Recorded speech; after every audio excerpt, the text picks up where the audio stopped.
everyone, dito tayo ngayon sa Tabang Plaridel para itry yung bagong bukas na Ali's Kebab, authentic Pakistani and Arabian cuisine. Marami ng branches to sa iba't ibang lugar ha. Ito talagang pinunta namin dito. Gusto namin matikman ang kanilang biryani.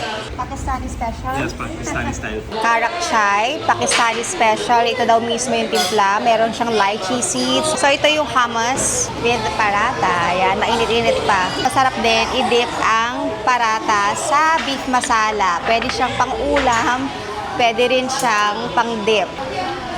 May pagka-chewy pa siya. Pero hindi naman siya ganun katigas. More on tomatoey na lasa. Chicken biryani. Ito talagang pinunta namin dito. Gusto namin matikman ang kanilang biryani. May nakita ako mga whole spices like raisins, merong cardamom. Cheers! Yung lasa ng biryani nandun talaga. Itong 200 peso na chicken biryani nila, may 2 chicken leg, walang alat, pero may flavor. May pagka-spicy na.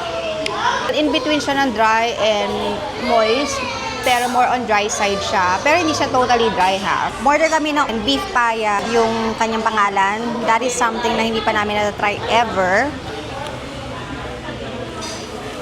Alat lang. Hindi siya ma-umami. Spicy.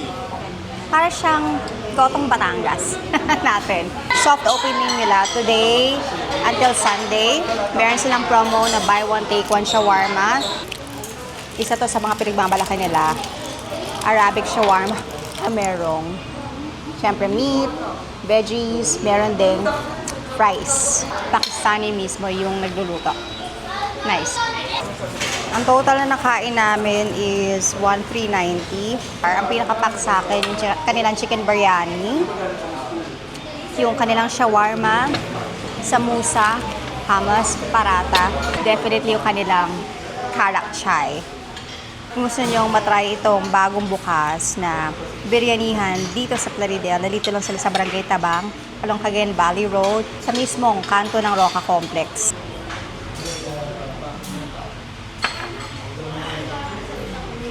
Busog na naman ako. Thank you. Stay hungry.